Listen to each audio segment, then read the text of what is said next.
I call the Honourable Member Holly Walker. Thank you, Mr. Speaker. Well, it's great to see, Mr. Speaker, that children are at the heart of politics at the start of election year. It's about time, even if it means we have to listen to speeches like that one from the Honourable Anne Tolley. And it's good to hear her conclude on the conclusion that what we need for our kids is good kai, healthy homes and good learning, or something to that effect, Mr. Speaker, because she's right, that's exactly what we need. But the vitriolic attack that she launched on the Green Party's policy would do exactly the opposite.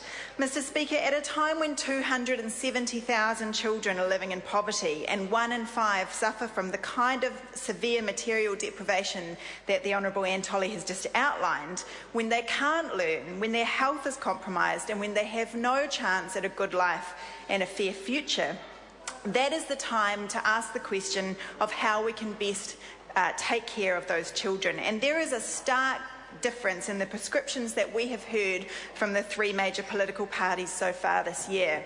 National wants to introduce performance pay for teachers in all but name, and do nothing at all about the immediate material needs of those children, preferring to rely simply on the idea that quality teaching is all that is required to pull them out of the adverse effects of inequality and poverty. And that's what the Prime Minister said yesterday in his answer to Materia Tuday's question. Well, we actually are out there in the community, Mr. Speaker, no matter what Anne Tolley would have you believe. And you know what? Kids are going hungry out there in the community. They are going to school without food, without shoes and without raincoats. And you can do very little learning when that is the condition that you arrive at school in.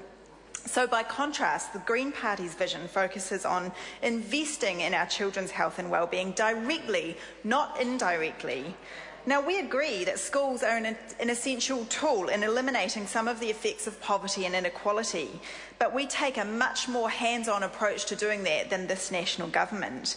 And our plan to turn decile 1 to 4 schools into community hubs by providing lunches, nurses on site, and employing community hub coordinators to tailor the community hub services at the school to the specific needs of that school and those children.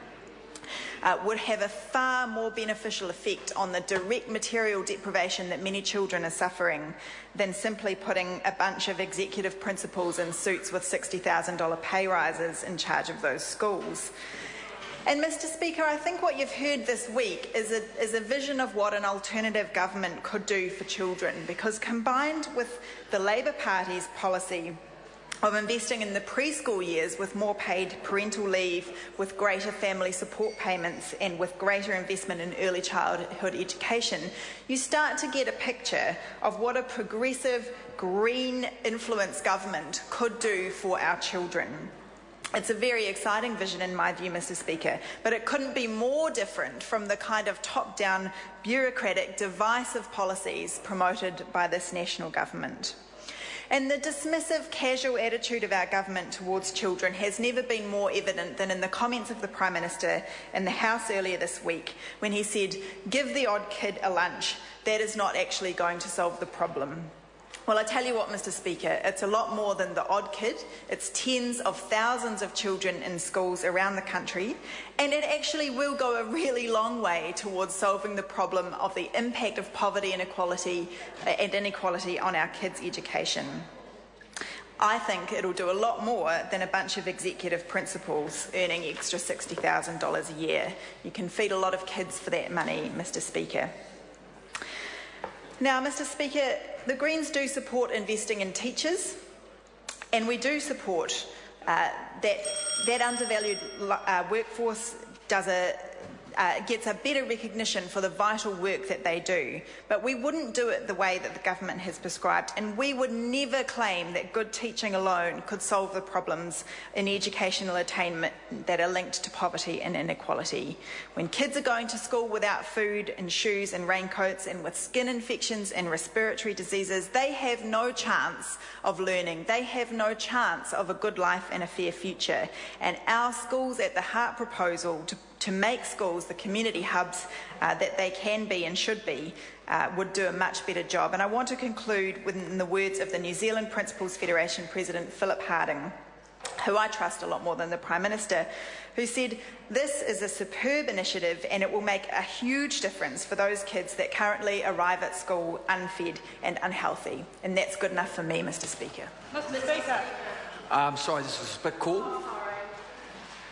I call the Honourable Member Eugenie Sage.